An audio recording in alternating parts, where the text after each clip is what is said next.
Ms. Clark, when you testified before this committee and when Attorney General Garland testified before this committee, you both promised to be nonpartisan and impartial. I'm sorry to say that I think neither of you have lived up to that promise.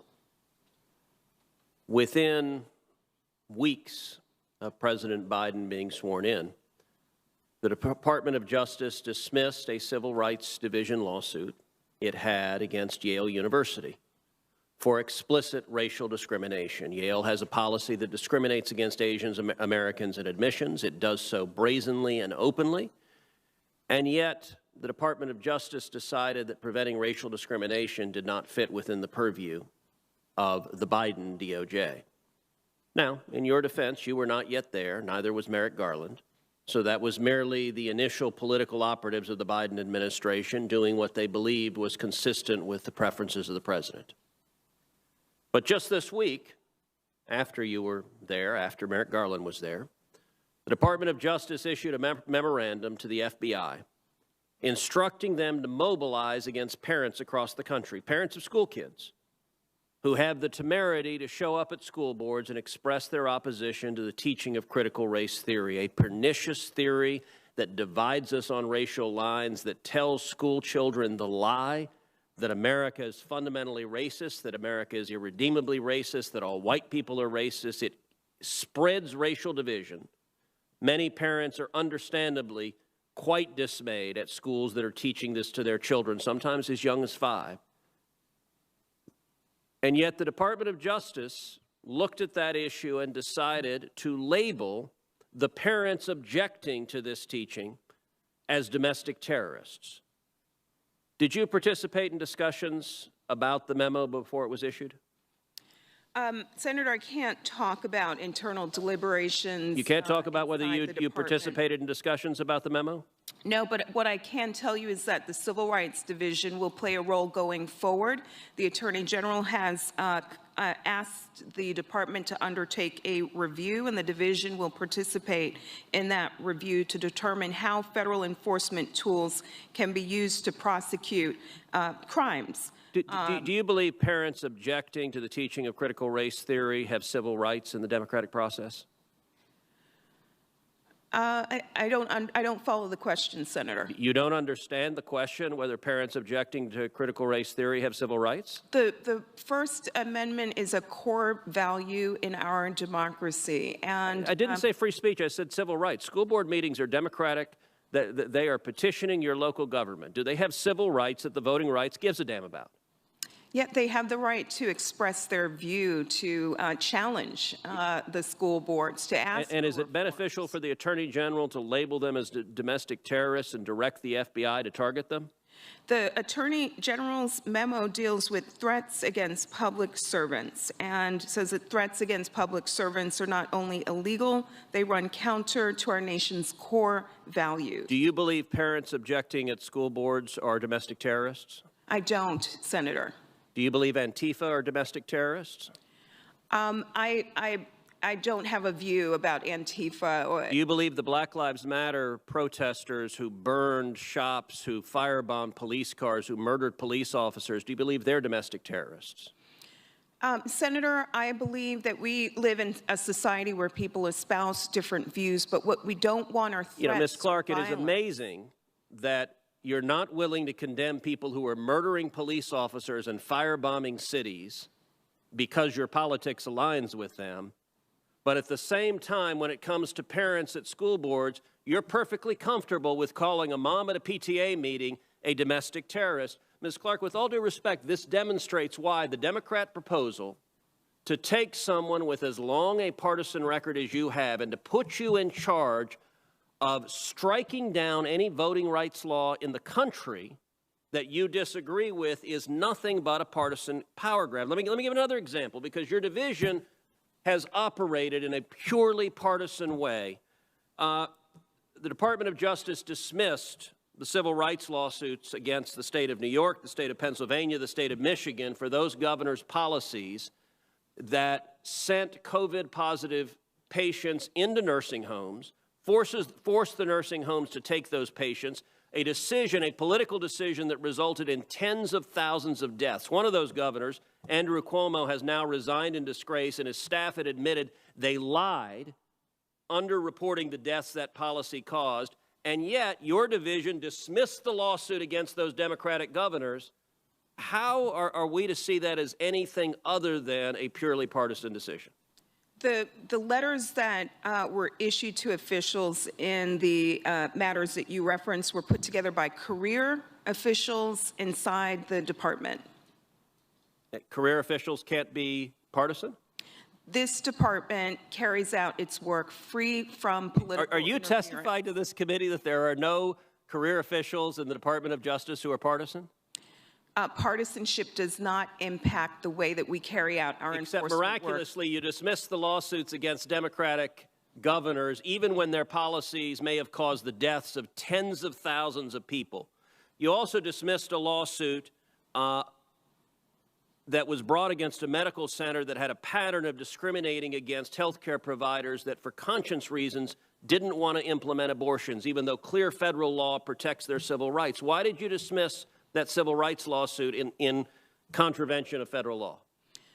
General Garland has made clear, and I agree, that partisanship has no place in the enforcement Except work every decision of you the make is Justice partisan. Department. Your actions contradict those statements.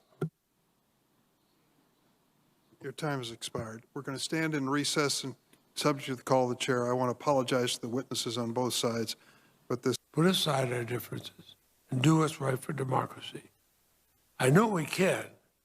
The question is, do we have the will to try? I hope we do. Thank you, Mr. Chairman. Thanks, Senator Leahy. Senator Cruz. Thank you, Mr. Chairman. The hearings that Democrats decide to hold demonstrate their priorities, what they care about. We have a crisis raging on our southern border right now because of Joe Biden's lawless and open border policies. The head of the Biden Department of Homeland Security is informing its staff to prepare for up to 400,000 illegal immigrants crossing this month. And yet the Senate Judiciary Committee has not had a single hearing on the crisis on our southern border. Over 2 million illegal immigrants streaming into America, Democrats don't care. Hundreds of thousands of kids in cages, Democrats don't care. Every Democrat on this committee went on TV on and on about kids in cages, kids in cages. You now know what they were saying they didn't believe, because if they believed it, there are more kids in more cages that are more full now than there ever were, and not a Democrat on this committee cares. Hundreds of thousands of illegal immigrants with COVID. Democrats don't care. Children by the thousands being physically and sexually abused by human traffickers. Democrats don't care. Drugs streaming across our border. Democrats don't care. Young women being trapped in sexual slavery by human traffickers. Democrats don't care. Well, what do they care about? Well, this illustrates what they care about. Democrats have one priority, and that is power, staying in power. That's why Democrats have had 4 hearings on amnesty. They look at 2 million illegal immigrants and they think, ooh, future Democratic voters, let's give them all amnesty. Never mind the abuses that happen. This is about power for our Democratic friends. But you know what? There's something they've had more hearings on than amnesty, and that is the federal takeover of election law and the Democratic power grab. There is nothing that is a higher priority for Democrats than staying in power. The Corrupt Politicians Act was so brazenly political, it was such a naked power grab, that Democrats have abandoned it when they realized they couldn't defend it with a straight face. So this is their fallback provision. Senator Leahy mentioned his version of the bill in the Senate. That was filed at 12:45 last night, is when committee members were notified of it. And there are a lot of terrible provisions in the bill, but let me just cover 2 briefly. Department of Justice preclearance for everyone Democrats don't like, and Department of Justice preclearance for everything Democrats don't like. Here's how it would work. Every state and local government across the country would have to submit certain voting changes. What voting changes? Well, anything like imposing voter ID on elections or preventing ballot harvesting, to Kristen Clark and Vanita Gupta, two partisan activists who haven't been shy about their hatred of voter integrity laws before those changes can go into effect. All right, spoiler alert, if it is a law protecting the integrity of the election, if it's a voter ID law, if it's prohibiting ballot harvesting, the partisan activists at the Department of Justice are going to object because they've been explicit they oppose all those laws. Similarly, any state and local government that the Democrats don't like, they have to submit every voting change to the same partisan activists. Let me give you an example of how crazy this is just by analogy.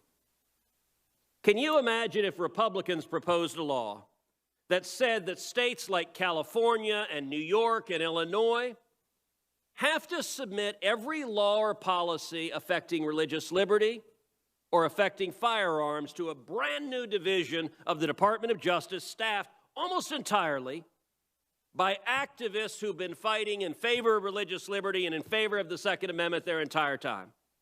And if these activists objected to the California or New York law, then the states couldn't implement them. That would be absurd. That's what the Democrats have done. And ironically, the Democrats claim they're protecting the right to vote. This bill is an assault on the right to vote. Why? Number one, ballot integrity acts like voter ID acts prevent voter fraud. Sadly, Democrats have looked at the bipartisan Carter-Baker provision, chaired by former Democratic President Jimmy Carter, and just about every recommendation on how to prevent voter fraud, they've turned on its head and said, we want more fraud because fraud benefits Democrats. But secondly, the laws that they want unelected bureaucrats to strike down are laws adopted by democratically elected legislatures in the states. You don't get to claim, as Senate Democrats do, that you favor democracy when you propose measures to stop democracy. Democracy means the voters decide. This bill is an assault on democracy because it says we don't care that 29 million people in the state of Texas decide we want voter ID in accordance with the views of 80% of Americans. We don't care. One unelected bureaucrat at the Department of Justice who happens to be a radical left-wing Democratic activist has the power to say to hell with democracy, we're striking down laws passed by democratically elected legislatures. This is a power grab, it's cynical, and it's wrong.